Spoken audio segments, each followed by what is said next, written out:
Magandang araw! Ako si Teacher May at sa video na ito, pag-aaralan natin ang light-independent stage or Calvin cycle ng photosynthesis. This is a continuation of what we have learned from the previous video. Noong nakaraan, pinag-aralan natin ang light-dependent stage na siyang first stage ng photosynthesis. At bago tayo magpatuloy sa second stage, magre-review muna tayo. Photosynthesis is a process that converts light energy into chemical energy. Tandaan na ang chemical energy na ito ay ang glucose or sugar na siyang main product ng photosynthesis. Ito ang chloroplast at dito nangyayari ang photosynthesis. Ang chloroplast ay makikita lamang sa mga plant cell at hindi sa animal cell. Isa ito sa pinagkaiba ng plant cell sa animal cell. Ito naman ang thylakoid. Dito nagaganap ang light-dependent reaction. Ito naman ang stroma kung saan nangyayari ang light-independent reaction or Calvin cycle. Ang buong proseso ng photosynthesis ay makikita sa equation na 6 molecules of carbon dioxide or CO2 plus 6 molecules of water or H2O at sa tulong ng light energy galing sa araw ay makagagawa ng isang molecule of glucose or C6H12O6 na isang klase ng sugar na siya namang main product ng photosynthesis at 6 molecules of oxygen or O2 na siya namang byproduct ng photosynthesis. Ito ang buong reactants at ito naman ang buong products.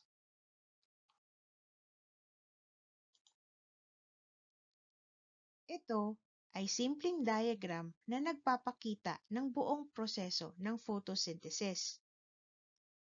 Ito ang light-dependent reaction. Sa stage na ito, dito kailangan ang light energy galing sa araw at tubig. Ang nangyayari, hahatiin ng light energy ang tubig na may chemical formula na H2O.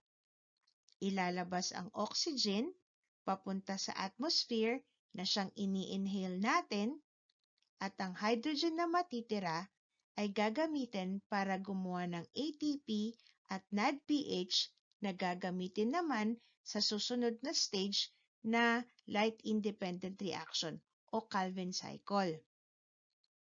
So, ano nga ba ang nangyayari sa Calvin cycle or light-independent reaction? Light-independent kasi hindi kailangan ang light energy sa stage na ito.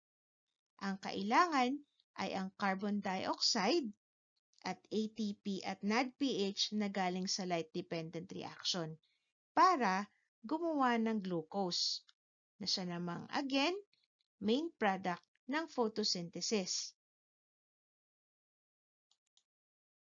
Ang Calvin cycle or light-independent stage ay may tatlong parte or tatlong stages. Ito ay ang carbon dioxide fixation, carbon dioxide reduction, at regeneration of RUBP. So, paano nga ba ginagawa ang glucose sa light-independent reaction? Ang unang phase ng light-independent reaction or Calvin cycle ay carbon dioxide fixation.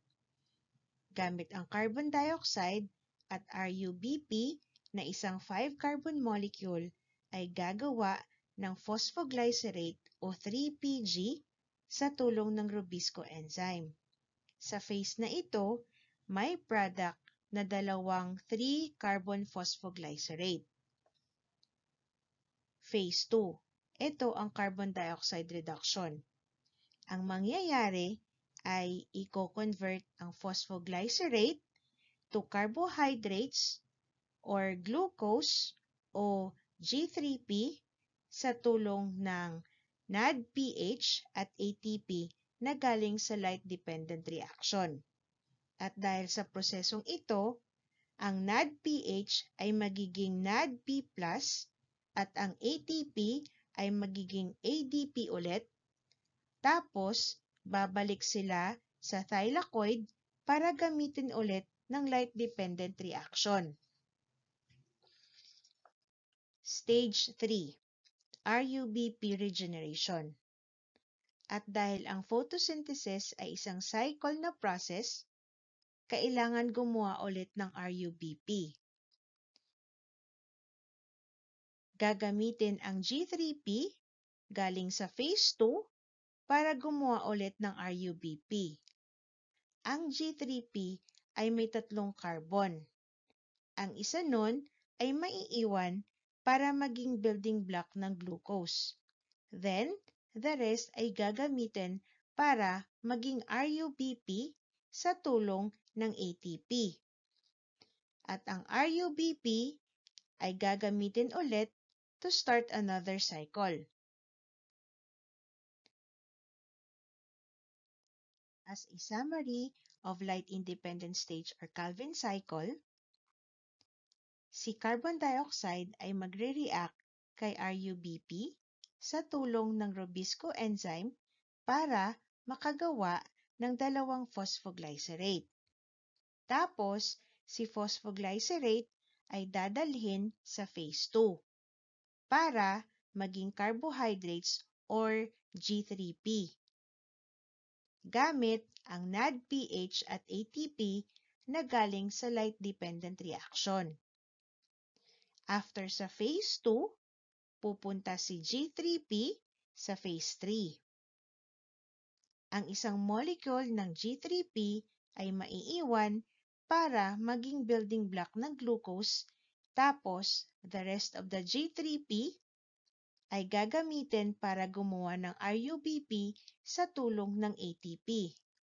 And the cycle repeats. Tandaan na kailangan ng 6 turns of Calvin cycle to make 1 molecule of glucose.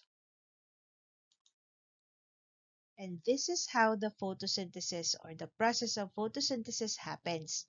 You need sunlight, carbon dioxide, and water to produce sugar as the main product and oxygen as waste product. Sana ay nakatulong ang video na ito para mas maintindihan ninyo ang lesson sa school. Hanggang sa susunod, paalam!